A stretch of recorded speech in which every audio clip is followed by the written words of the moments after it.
Bienvenue en Colombie. À l'extrême sud du pays commence l'allée des volcans qui s'étend vers l'équateur qu'elle traverse. On tente l'ascension de 2 jolis stratovolcans, le Cumbal et l'Azufral. Mais comme souvent en haute montagne dans ce pays, ça n'a pas été une franche réussite à cause de la météo.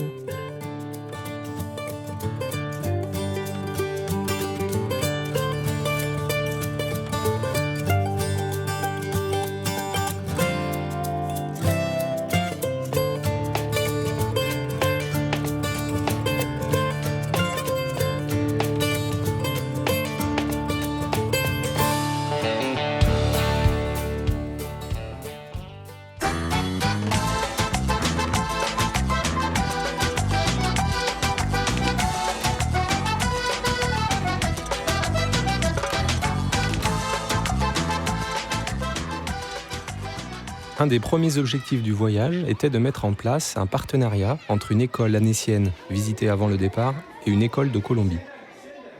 Le hasard des rencontres nous a permis de nous lier d'amitié avec une famille colombienne dont un des membres enseigne dans une école publique de Popayán. Voilà comment on passe 2 jours avec les enfants à comparer les jeux français et colombiens et mettre en place une correspondance.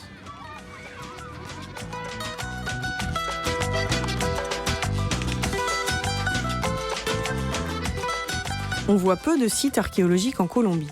Celui de San Agustín, classé patrimoine de l'humanité par l'UNESCO depuis 1995, a été mis en lumière par une expédition scientifique allemande en 1913, même si les locaux avaient connaissance de son existence depuis plus de 300 ans.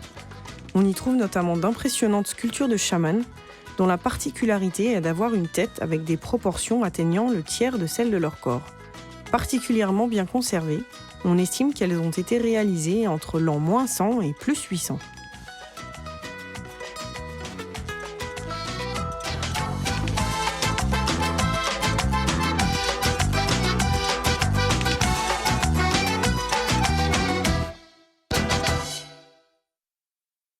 Le bambou, ou guadoua, s'épanouit sous le climat tropical de Colombie.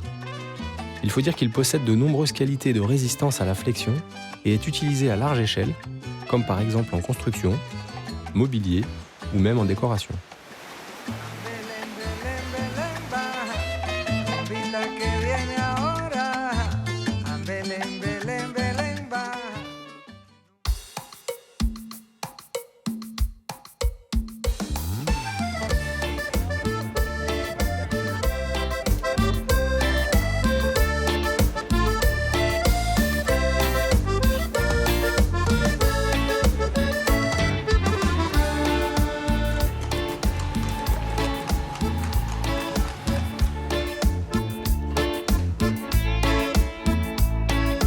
Le parc national des Nevados, dans le centre du pays, abrite une espèce protégée de palmiers d'altitude.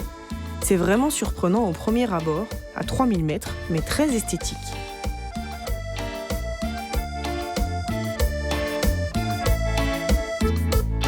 En route pour l'ascension du Nevado del Quindío, 4760 mètres. C'est le volcan du coin. Mais pour cela, il faut traverser la forêt humide avant d'arriver dans le milieu du Páramo, d'où jaillissent les fameuses frailejones.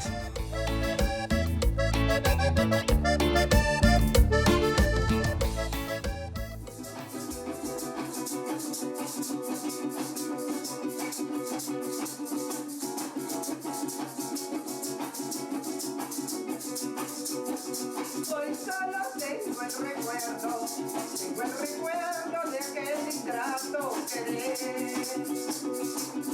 que en una noche de invierno, negra y muy fría, se fue para no volver.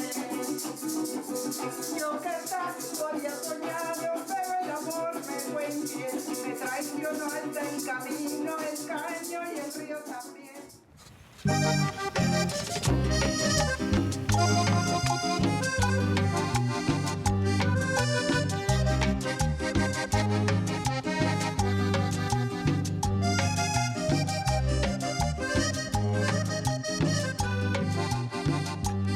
Après une longue et difficile approche, nous arrivons enfin au parc national du Cocuy, un endroit magique très préservé où la beauté des lieux n'a d'égal que le nombre de jours de pluie par an. Renaud et Alex, des amis grenoblois, nous y rejoignent pour un trek de 8 jours en autonomie complète, ponctué d'1 ou 2 sommets glaciaires. pensando, mujer, volverme a enamorar de ti o la desilusión.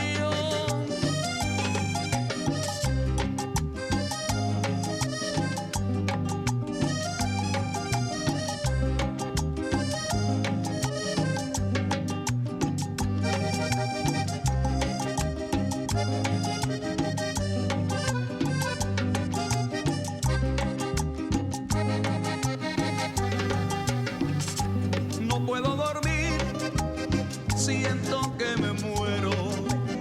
Yo vivir sin ti, amor, casi ya no puedo. Sé que tú también esperas el momento para volvernos a encontrar y hablar de lo nuestro.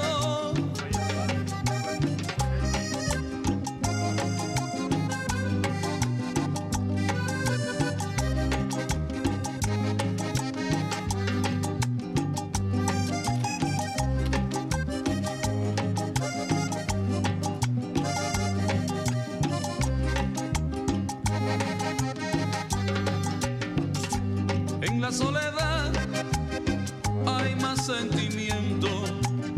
Cuando se ama de verdad, sufres el momento. Ya no puedo más, la llama va creciendo y me vuelvo a despertar por ti sin sentir tu cuerpo. Cette fois, on attaque l'ascension du Pan de Azúcar, un sommet a priori débonnaire, en tout cas sous le ciel bleu.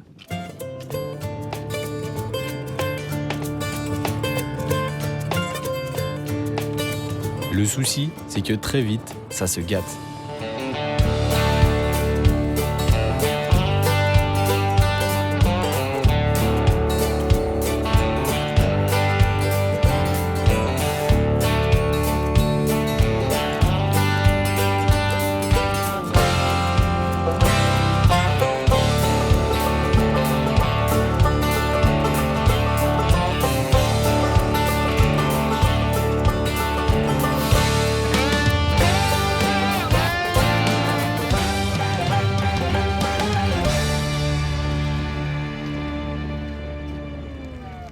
Bon, bah depuis tout à l'heure, on a un peu déchanté quand même. Bon, finalement, le Cocuy, les conditions sont quand même jamais là. Au final, bah, on s'arrête juste en dessous, quoi. 10 mètres avant le sommet, parce qu'on Ouais. voit plus rien, c'est jour blanc, c'est l'horreur, on voit rien, on voit pas les corniches, on voit pas les crevasses, on voit rien. On est sur une belle Mais crête. c'est rigolo quand même. Il y a un pas mal de pentes et voilà, je trouve que c'est pas très prudent de continuer alors qu'on voit au mieux à 2-3 mètres. On va redescendre. Donc on redescend vers le plancher des vaches.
Un trek de 4 jours nous permet de rejoindre un site archéologique enfoui dans la jungle, la fameuse Ciudad Perdida, ou Cité perdue. Les Indiens Kogi, notamment, qui peuplent la zone, ont toujours eu connaissance de ces ruines, mais il a fallu attendre 1975 pour qu'elles soient accessibles. On estime qu'elle fut fondée en l'an 800, donc antérieure aux cités Incas. Les trésors, or, céramiques, ont été pillés. Aujourd'hui subsistent de nombreuses terrasses et plateformes en pierre.